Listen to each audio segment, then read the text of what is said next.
आरती नागद्वारा शेषशायी अवतारा सद्भावे ओवाळीतो पावे दिगंबर द्वारा।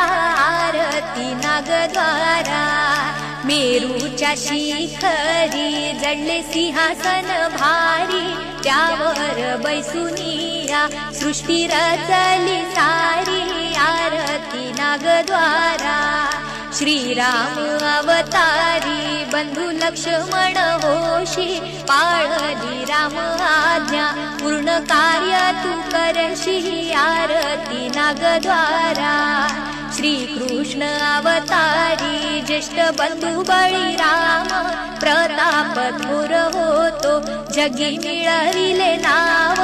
आरती नागद्वारा श्रावण महिन्यात दिवस नागपंचमी रात्र आनंद थोर हो